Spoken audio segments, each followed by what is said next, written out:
Here in the studio, the Republican leader of the Senate, Mitch McConnell. You heard Senator Durbin there. Have your concerns been calmed down? Look, I think everyone knows that half the American public is represented by a Republican senator, and all we're suggesting here is that we be a part of the process. The president has said he wants to create 3 million new jobs, presumably as a result of this economic stimulus package. We want to make sure it's not just a $1 trillion spending bill, but something that actually can reach the goal that he has suggested. So how do you do that? Well, let me make some suggestions. First of all, the president, incoming president, has said he would like for 80% of the jobs created to be in the private sector. Well, do we really want to create 20% of the jobs in the public sector? That would be 600,000 new government jobs. That's about the size of the post office workforce. Is that a good idea? That's something that strikes us that we ought to take a look at. You don't think it is? Well, it may not be, but I think at least hearings and some kind of bipartisan consideration would be helpful. There is a bill ready to go right now, George, that would spend $400 billion. That's the 9 appropriation bills from last year that have already been vetted, been looked at by both Democrats and Republicans, could pass on a largely bipartisan basis very quickly. We could pass that bill. Much of that spending is related to the kinds of items that may well end up in the $1 trillion spending package. So that's a place to start. Another example of something that I think ought to be considered, we could do a middle-class tax cut immediately. Right now, the middle-class tax rate is about 25%. Well, President-elect Obama says he does want to do that, a $500 tax credit. Right. This is the sort of thing we could have bipartisan agreement on. Republicans, by and large, think tax relief is a great way to get money to people immediately. A possibility would be to take a look at the 25% rate currently applied to the middle class, lower it to 15%.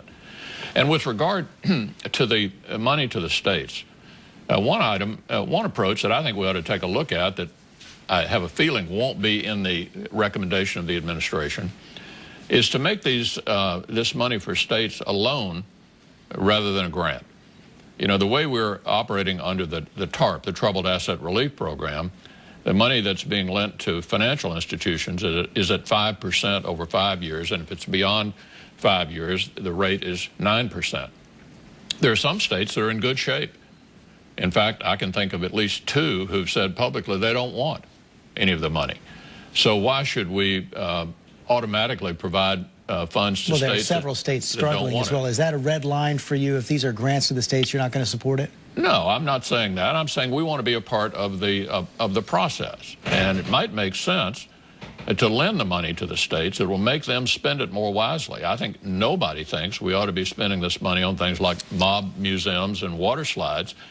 And if the money were lent rather than just granted, states would, I think, spend it wisely, and the states that didn't need it at all wouldn't take any. 2 other ideas the Democrats are discussing on Capitol Hill right now are extending unemployment benefits to part-time workers and expanding health care benefits for the unemployed. Can you support that?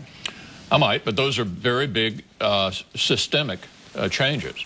What the Speaker said last year with regard to stimulus packages, I think, makes sense. Timely and temporary and targeted. Do we, in the name of stimulus, want to make long-term systemic changes that will affect spending every single year? I think that's at least worth considering, having hearings about, having bipartisan discussions. What I worry about, George, here is the haste with which this may be done. This is an enormous bill. It could be close to a $1 trillion spending bill.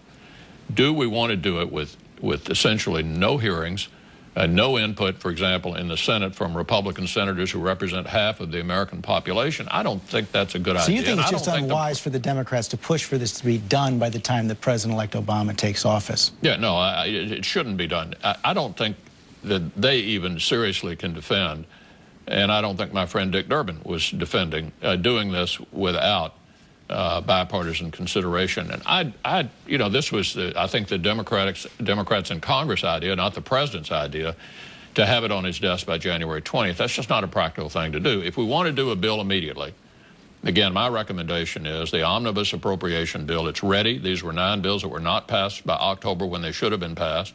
They're ready to go. They've already been vetted by both sides, would pass on an overwhelming bipartisan basis, and much of that spending, George, would be on things similar to what the president may be asking for in his package. But isn't a lot of that money already out there through the continuing resolution? A fair amount of that money is already gone. Well, some of it is, but it's not very targeted. A continuing resolution doesn't target things very much. It doesn't have any congressional input in it. And it can be done quickly. If we want to do something quickly, let's do something that's already been vetted. I don't think we have to delay the stimulus package for a lengthy period of time, but I've given you 3 ideas today that make a lot of sense that ought to be considered. Bottom line, will President-elect Obama get the 80 or so votes he's looking for in the Senate? I think if they pursue a fair process, in the Senate at least, where fairness is typically the rule, and give both sides an opportunity to have input, to have it a true bipartisan stamp, he's likely to get significant support. Do you support